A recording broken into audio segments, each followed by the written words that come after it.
we have a system that benefits government contractors for the war on drugs. It benefits politicians who are corrupt. It benefits abusive police officers and government officials. It benefits the prison labor industry, and it benefits the prison contractors and corrections unions. In other words, it benefits all of the powerful people at the expense of literally every other American in the country. Again, especially the most marginalized among us. Here is how we deal with it. Number one, we need to end immunity for government officials, period. Qualified immunity for police officers and government workers, and absolute immunity for politicians and judges and prosecutors. That just needs to end, period. If bad actors can't be held accountable, they can do whatever they want. If you or I do the types of things to someone that judges and prosecutors and politicians do on a daily basis, or that many bad actors in government agencies and police departments often do, we would be held accountable, and rightfully so. So you end immunity. Sean Dustin spent time in federal and state prison for drug trafficking and fraud. Upon release in 2006, he had nothing but the clothes on his back, a bag of mail, and legal paperwork. In 2010, he kicked a long-time methamphetamine habit and started the long climb back up the ladder of life. This is the Nowhere to Go But Up podcast. If you want transparency and authenticity, you're in the right place. This is the Nowhere to Go But Up podcast, and this is Sean Dustin.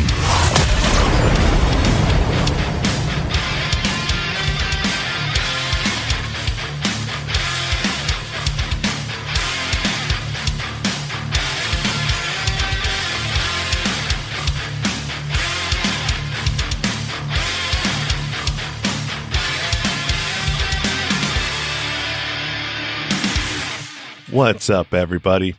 Thanks for stopping by the show. I'm the host, Sean Dustin, and if this is your first time listening, welcome. If you're returning, welcome back. It's good to have you with us. Today is going to be the second part of me finding my political identity, if that's what you want to call it. Really, it's just, I wanted to know what third-party options there were out there, and if I was going to choose one, it would be between the progressives and the libertarians.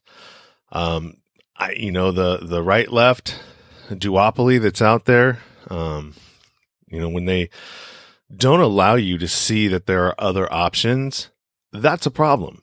They don't allow us to hear different opinions other than the right and the left. They won't cover them. You have to go find it yourself. And I would be questioning that. Why is that? Why did Tulsi Gabbard get blacked out during the debates? She was still in the running, and they made you think that she wasn't by not covering her. So, it's just, the time is, I don't know, man. I just think that the time for right, left, that whole division and theater that goes on there. I'm tired of it. And I think a lot of other people are very tired of it too.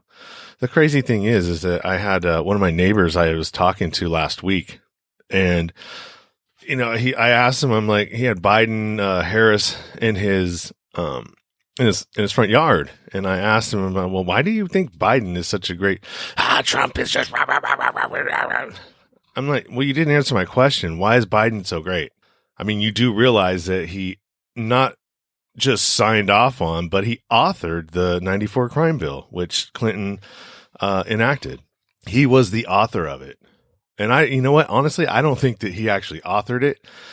He put his name on it, but I guarantee you the company ALEC, who writes legislation, is the one that actually did it. Probably the one that wrote it and just gave it to him. And then that's another way that they, politicians play with these guys. If you write my stuff for me and make it so I don't have to do anything, and I'll go ahead and get you what you need, and you're going to give me some money. So, the way that we do everything is just kind of crazy and outdated.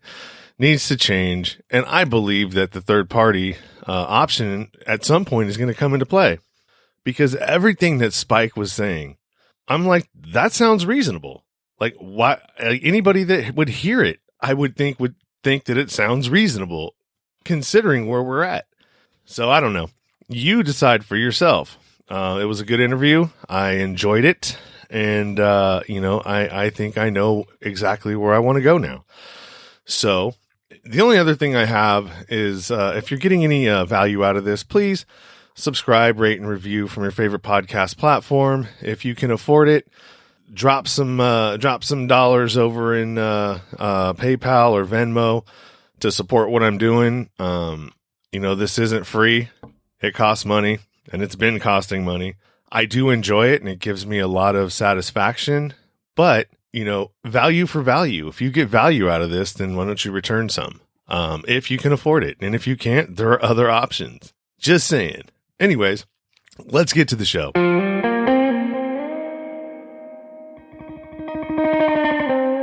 This is the Nowhere to Go But Up podcast, and I am your host, Sean Dustin. Today, I am talking with Jeremy Spike Cohen. He is the VP running mate of Joe Jorgensen for the Libertarian Party. And the reason why I'm having Spike on today is, you guys that are following me and part of my audience, I'm looking for my own identity in politics and, where I'm going to vote this year. It will be the first time that I have voted ever in my life. Since 2010 up to 2016, I actually didn't know that I could vote because I'm formerly incarcerated. I'm a felon. I didn't think that I could vote. And I just went on thinking that for a long time till 2016. And then I chose not to then because I didn't like the choices. So now I'm a little bit more informed. And Spike, I would love to hear about the Libertarian Party and what they offer. Absolutely, man. And I appreciate you for having me on. In a nutshell, the Libertarian Party believes that we do best as people when we are the most free. We live in a system right now where we are seeing the fruit of policies that are largely built upon the belief that government should live your life best for you, that government should tell you how to live your life, that government should take money from you and give you back some of it if it decides that you deserve it, that government should put barriers and burdens in place to make it harder for you to be able to thrive. That's what's led to all the problems we're facing right now. That is why the cost of living is spiraling out of control and incomes and wages are rising nearly fast enough to be able to meet it. That's why we are facing a pandemic worse than any other country, because the government actually didn't allow medical professionals to test COVID patients for the first nearly 2 months that the virus was here. That's why we are dealing with increasing examples of police brutality and other harm of all of us, but especially the most marginalized among us, by abusive police officers and government officials who then aren't held accountable for the consequences of their actions. That's why we're facing harmful and abusive and inequitable outcomes from this government, is because government is trying to tell us all how to live. And we believe as libertarians that we're going to dismantle those policies. We're going to take all that power and that freedom and that money that has been stolen from you, from the American people, and put it back in your hands where it always belongs so that you can thrive. I love everything that you just said. But the things that I've been following and the things that I've been listening to, do you believe that there is an agenda that's going on, like a globalist agenda, where they want to bring in the one world government, and, part of what's happening is the restructuring of that system. And it really feels like, when you're from my position and watching and everything that's going on, it really feels like there's this struggle at the top, from the Democrats and the Republicans and all of the theater that goes on within that. I heard you say this, and I'm a firm believer in it, that it's just smoke and mirrors. It's the same. It's one, but we've been made to believe that it's something different than it is. We are often told that there is this huge struggle happening between Republicans or Democrats, that they're fighting tooth and nail for the future of this country. But then every time that it is time to extend the wars, to extend mass surveillance, to extend the detaining of Americans without any trial or any reason for the war on terror, Anytime that it's time to steal trillions of dollars from us to give to multinational, multi-billion-dollar corporations, anytime it's time to do any of that, Democrats and Republicans come together and pass these things immediately, so quickly that we don't even have time to talk about it before they do it. In my mind, the only time that there's political theater, we saw this during the impeachment of Donald Trump. Whether or not you think that Donald Trump should have been impeached, whether or not you think that the charges were good, here's what we know. The Democrat Party and the Republican Party were fighting tooth and nail to get Trump out. At the same time, those same Democrats and Republicans passed multiple pieces of legislation during that time that gave more power to the executive branch, which was at that time and still is staffed by Donald Trump, was controlled by Donald Trump. So it is here. It is designed for two reasons. Number one, it's designed to make you feel like you have a choice and that you have to choose one or the other, that, you have to pick which side is good and which side is evil. And number two, it keeps us nice and divided and at each other's throats. It has us arguing with each other at the dinner table. It has us meeting with family members and spending half the time arguing with them about whether Donald Trump or Joe Biden is the right one. It's all theater, because if we weren't at each other's throats, we could all take a step back and say, wait a second, they're all in on it together. Look, they passed all this legislation together. They passed all these things together. And the proof of this is in the fact that they never once acknowledged the real problem. We saw this during those sham of debates that they had. When they would talk about the COVID-19 pandemic, what a perfect opportunity it would have been for Kamala Harris or Mike Pence to mention that the reason that the pandemic going so badly here is because for the first 2 months that the virus was here, the CDC didn't allow medical professionals to test COVID patients, which allowed it to spread completely out of control with no tracing or no knowledge of who even has it. Kamala Harris could have dunked on Mike Pence with that because it happened under the Trump administration. Mike Pence could have talked about it because of their narrative of, bad big government programs, and the fact that the CDC often has said things that conflict with what the White House has been saying. Neither one of them brought it up. And the reason they didn't bring it up is because it's their system. They created it. They would have to acknowledge that the Republican system of creating regulatory agencies that make it harder for everyday Americans to do their jobs, in this case, medical professionals to save lives, that it has failed. And they would have to recognize moving forward that those were bad policies. So instead, they engage in theater. Mike Pence blames the Democrats for blocking this bill. Kamala Harris blames Republicans for, downplaying the virus. But at no point did they recognize the actual core problem. And we've seen that with criminal justice. We've seen that with immigration. We've seen that with every single issue. All they do is yell at each other.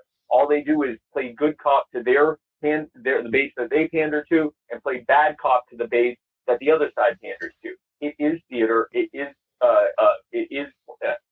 plan's the wrong word. It's what they do. It's how they got into office. That's why they exclude third parties from those debates and from the conversation in general. Because if someone was standing in the middle saying, yeah, no, this is both of your faults, this is how we got here, these are the policies that got us here, and here are the policies that'll get us out of it, it would be a no-brainer who to vote for. And it would expose the cynical lie that there's any real difference between Republican A and Republican B. Yeah, the one thing that I definitely realized, and that was very visible, and I know it was sort of visible in 2016 with Bernie Sanders, but it was very visible with Tulsi Gabbard this year. They blacked her out completely because she was saying exactly what you guys are talking about. Regime change wars need to stop. We need to stop being the world police because we're not making the world any safer by doing it. So why are we wasting the money? One of the things that I want to know, do you guys, if you win, what kind of policies would you put in place or roll back that have controls and systems in place for like the corporations and taking the money out of politics and allowing, free markets to businesses to fail? If they're going to fail, they're going to fail. Go back to the model of real true capitalism, not this crony capitalism. It's really, I see one of the biggest problems being that in the financial markets, in the justice system, and in the healthcare system, these are all industries that are very huge and require third parties to explain them to the average person. Can we expect any kind of regulation change in that? Because I mean, a lot of fraud happens in between, you know? Well, the regulations are what got us here. The regulations that come from government are written by those cronies. That's how we end up with things like too big to fail. You and me are apparently not too big to fail. People like us can fail all day long, and they are perfectly fine with that. But a multi-trillion-dollar industry or a multi-trillion-dollar company that has the cronies in place to buy off the right politicians to make sure that they get endless bailouts, they're too big to fail. Now, if their being propped up causes millions of Americans to fail in the process, they're perfectly fine with that. Here is how we deal with that. Here is how we end this crony system of corporatism. This is how we get money out of politics as well. We get the government out of every single aspect of our lives that they're in right now, because the reason that money is going into government is because government has the ability to control every aspect of our lives. If politicians couldn't control every single part of when you wake up to when you go to sleep and everything in between, and even while you're asleep, if they couldn't control every aspect of your life, there wouldn't be any demand to buy off politicians, because they couldn't do anything to be able to benefit those corporations because they don't control us in the first place. The answer, and we've seen what these regulations do, they make it prohibitively expensive for smaller competitors to do business. So they go out of business. And I'm talking everything from, small cap corporations that are trying to innovate, all the way down to people that are in poverty that are trying to just start a small business and be able to try to, make a living to provide for themselves and their family. Anything that isn't a big crony corporation is increasingly made prohibitively expensive to be able to ever actually be able to do business. All that leaves are the big crony companies. Then when they violate their own regulations, they get slap on the wrist fine. They get protected against any lawsuits from us, the victims of their crime. And then the cost of whatever cleanup or damage control or whatever else needs to be done in the wake of it is externalized to the taxpayer. We have to pay it off, even though we're the victims of it. When you get rid of those absurd regulations, when you re-empower Americans to be able to sue anyone, including massive corporations that do harm to them, doing those two things levels the playing field. It allows for small businesses to compete without having to worry about complying with tens or hundreds of thousands or even millions of dollars in compliance costs. It allows us to go after bad actors who try to harm us or who have harmed us. It acts as a deterrent for those actors to never do it in the first place, so they'll self-regulate and not do damage to people because they know they'll be sued out of existence. And it ends this model of, if I'm already rich and I want to stay rich or get richer, instead of providing value to you, the consumer, I just go to politicians and I bribe the right politicians and put money into their campaign coffers to make sure that they get reelected. And in exchange, they hand me I hand them the regulations that I know will hurt my smaller competitors. I show up and say that I want trillions of dollars in bailouts whenever I want them, and I get whatever I want. We end that system by getting government out of our lives and getting government out of every single aspect of what we say and what we do, and get rid of all these absurd regulations that are making it so hard for smaller competitors to even be able to compete. That's a great answer. Thank you. I'm going to switch to criminal justice reform and prison reform real quick. That's not a real quick topic, but for the time frame, we can go ahead and try to make it quick. Some of the problems that I've seen are a direct result from the 13th Amendment as far as being able to use prison labor, which is just the new slave labor. And that was one of the main elements.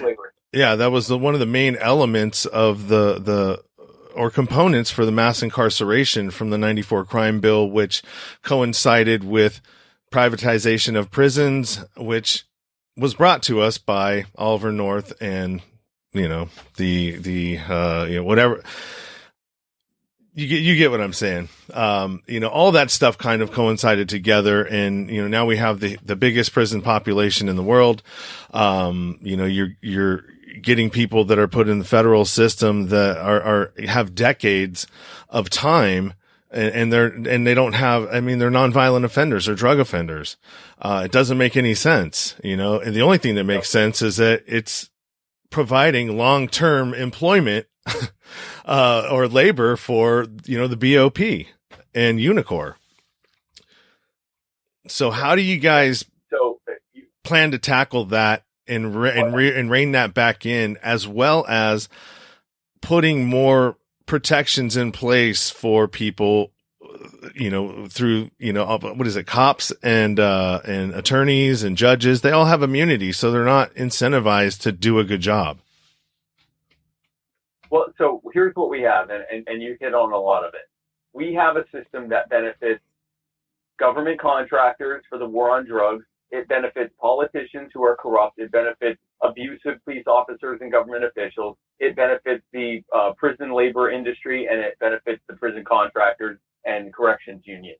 In other words, it benefits all of the powerful people at the expense of literally every other American in the country. Again, especially the most marginalized among us.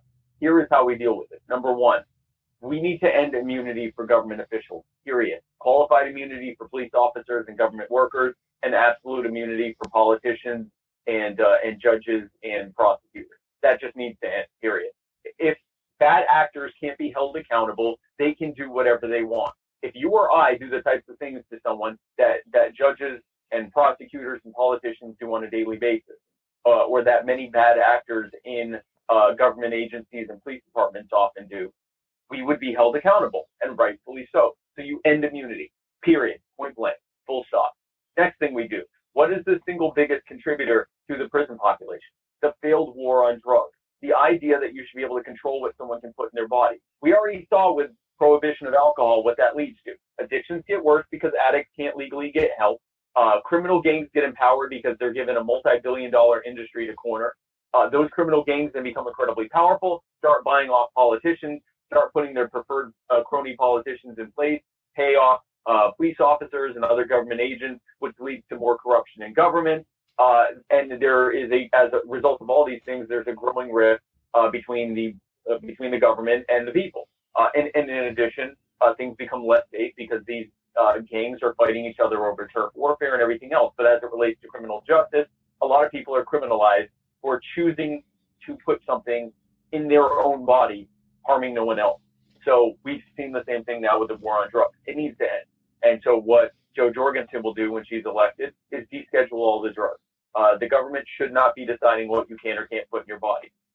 Not only does that lead to things like addicts being able to get the help that they need, not only does it lead to things like people being able to legally use cannabis for pain management instead of having to use opioids and end up hooked to heroin later, but it also makes it so that the people who have been put in prison for being a part of a consensual trade, either consuming or selling substances that person wanted, is no longer in jail, and their records are expunged. Their felony records are expunged, so that they can go and live their lives and try to rebuild and reclaim from what was taken from them. The next thing is we need to look at the number of people that are in jail for crimes that did have a victim, like for example, like shoplifting and petty offenses like that, and look at them in a restorative justice model. Instead of trying to put them in jail and give them a felony record, which costs a lot of taxpayer money, which does not solve the root of the problem, and which now ruins their life because they've got a felony record and doesn't make the victim of their crime whole. Instead, work on restorative justice. Have that victim pay back for what, even if it takes a while, pay back for what they took from the victim. Have that offender go through, some kind of diversion program to be able to learn from the bad choice that they make, so that they can go off and thrive and be able to learn from their mistakes, and so that the victim is made whole. So we need to end the wars on victimless crime. We need to free the people from the cages that are in jail for victimless crimes. And then we need to look at crimes that, like the petty crimes that do have victims, that where that victim can be made whole and where we can use a more restorative model that saves taxpayer money, that gets people to become productive citizens, that protect victims and make sure that they're made whole. The only people that don't benefit from this are prison contractors, corrections unions, corrupt officials, corrupt police officers, corrupt politicians and judges and prosecutors and government contractors that are doing all this militarized equipment and everything else. We need to have a restorative justice model, and we need to end the wars on people choosing to do things voluntarily with their bodies without victimizing anyone else. Okay. And that would obviously mean restoring the voting rights, the Second Amendment rights, the ability to get business license or do business rights, all of that stuff, restoring that to the people who are victimized by this ridiculous war. Right now, every single person, 1 out of every 4 people on Earth who is in prison is in an American prison. We make up less than 5% of the world's population and over a quarter of its prison population. It is absurd. It is a failed model. Like you said, it is a throwback to, it is really the 13th Amendment simply took chattel slavery and made it exclusively the property of the public sector, of the government. And you have a situation where there are a large number of states that have a minimum quota of the number of people that have to be in prison at any given time. Why? Because of the prison contractors, because they have contracts with prison labor contractors and prison development contractors, prison construction contractors, that there will be a certain number of new prisons being grown and a certain number of new people doing free prison labor. And it's a constant built around the labor of the people. Right. No. Yeah, that's my dog, Riley. So two things. Well, one, it isn't broken. It is functioning exactly the way that it was designed to. Exactly as intended, yes. But I have two last things for you. One is the conspiracy law and doing away with it or using it the way that it was intended instead of the way that they use it now. Which is, I'm dealing with some stuff down in the Northern District of Texas and some of the things that are happening out of that area within the courts and how they're weaving people into conspiracies, and you can't fight it.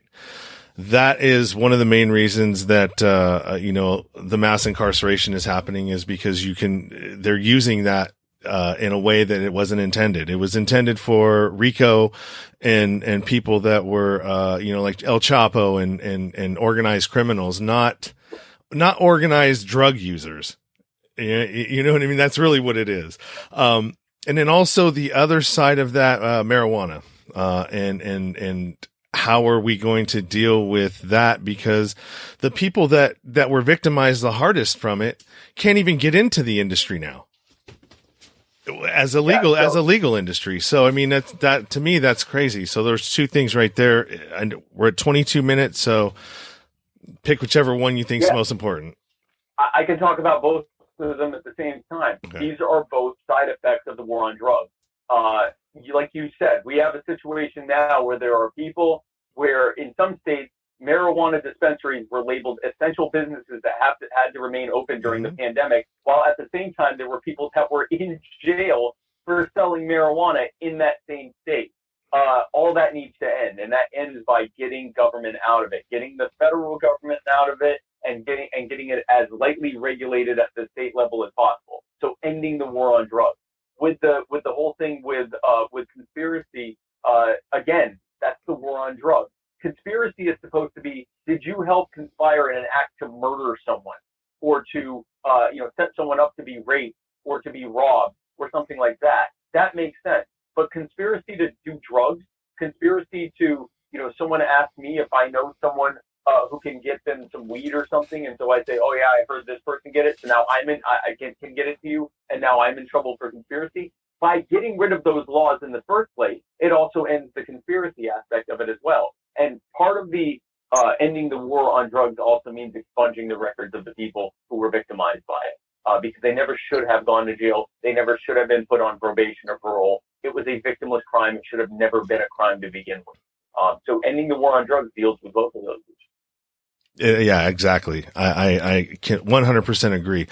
And there was one thing that I heard you say at one point, and when I was listening to one of your interviews, and it was, oh man, it was right on my tongue. It was something about, you have to, the reason why government was intended in my belief that, so there are some parts of the population that can enlist in the service and they can serve their country in that way. And then there's the other folks that are, that maybe can't do that or can serve in another way. And so government was the way to go. And you serve, and then you come back to your regular job. None of these politicians these days ever had a job that they came from and can go back to. Well, and again, that's when you create, we have a government that was supposed to be a government of servant leaders who would come from, the real world. Something like Joe Jorgensen and myself. We're both self-made entrepreneurs. She's also a senior lecturer at a respected university. The idea was that people would come from actual demonstrating value and leadership in the real world, and then they would spend a brief period of time in government to kind of preside over the government, make sure that it was functioning as intended, which was simply to protect the lives, rights, and property of the people within it. And then they go back to doing whatever they were doing, or they go retire or whatever. But now we have, because government has so much power concentrated into it, we have the new royalty. We have people that in their 20s and 30s, they get into politics, having done little to nothing outside of politics, and they stay there forever. They started as interns, then they became paid staff, then they became politicians, then they work their way up the food chain to whatever level they can get to, and then they remain there until they're in their 60s, 70s, 80s, 90s, whatever. And then they either die in office or when they're ready to retire with their cushy politician pension, not to mention whatever grab bag goodies they got along the way from the cronies that they helped sponsor or that helped sponsor them. Now they can live high on the hog for the rest of their lives. That's not what was intended. And the rest of us who are trying to actually make an honest living are the ones having to pay all of that. You end that by getting government out of everything, getting rid of government having so much power centralized into what they're in the first place. When we talk about taking the power away from them and giving it back to the American people where it always belongs, we are talking, that's not some platitude about taking back the power. It's a real thing. It's ending these bad policies. It's ending the endless wars overseas. It's ending the war on drugs. It's ending the war on victimless crime. It's ending the school to prison pipeline. It's ending the militarization of the police. It's ending the IRS. It's ending the taxation model and forcing government to come up with voluntary means of funding their government as opposed to just robbing us all at gunpoint. It means ending this system of oppression and tyranny and putting the power back in your hands and giving you your damn money back so that you can live your lives, and getting rid of all these absurd barriers and hurdles and burdens like occupational licensing laws, minimum educational requirements for things like doing hair and aesthetic work or interior decorating or food service, getting rid of absurd zoning laws that don't allow you to do business in your own home. All of this stuff that has absolutely no bearing and no way of protecting you or anyone else. It simply protects the cronies who wrote those regulations, getting rid of all of it and putting the power back in your hands. That's what the Libertarian Party believes. It is the only viable model for making us not just freer, but safer and happier and healthier and more prosperous. I love it. I like what you're saying, man. I definitely do. And I agree with what your point that you just made, because I'm in the process of starting a nonprofit for reentry from incarceration. And I'm getting like pieces of mail that are like the fee here, a fee here, a fee there. I'm like, Jesus, how many fees are associated with this before I can actually get what I need? Yep. So yep. Yeah, definitely. I love what you're saying, That's Spike. The biggest thing with non.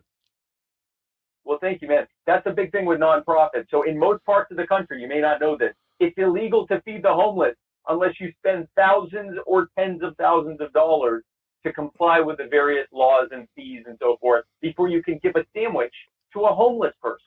That's ridiculous. Why is the government even telling you whether or not you can feed a homeless person? These are the types of absurd things. If you want to help people with reentry, which God bless you for doing that, why the hell are they fining you for that? Why are they telling you have to pay a damn thing for anything? Why wouldn't they say, hey, great job, we need that, go do it, great job, thank you for your help and your service?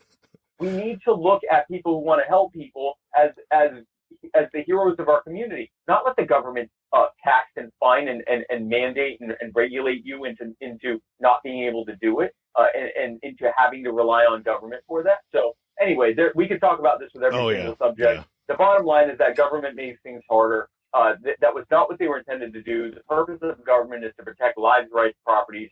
That's it. That's it. Anytime they get into anything else, they just screw it up. And we need to also hold bad government officials accountable, hold bad government officials accountable when they do wrong things to us, just like the rest of us can be held accountable. And we need to give the power back to the people. And Sean, I really appreciate your time. And folks, if you like what you heard, I invite you to go to joe20.com and find out more about us and our campaign. Thank you, Spike. I definitely appreciate you taking the time to talk to me and educate me and inform me about what your party has to offer someone like myself who's in the midst of a political identity crisis. Absolutely, man. Hey, thank you for having me on, and have a great day, man. All right, thank you, brother. Bye. All right, bye-bye. You've been listening to the Nowhere to Go But Up podcast. Sean is a single dad, a union blue-collar guy, and he spent time in federal and state prison for drug trafficking and fraud. When he was released from prison in 2006, all he had was the clothes on his back, a bag of mail, and some paperwork. Since then, he's turned his life around and shares the struggles and successes on this podcast. We hope you enjoyed the show, and we hope you were moved. To connect to the show, book a guest spot. For merch, Patreon, PayPal, and social media links, go to linktr.ee/nowhere to go but up. On Instagram at Nowhere to Go But Up Now. On Twitter at But Up Now. On the YouTube channel at Nowhere to Go But Up Podcast. See you next time.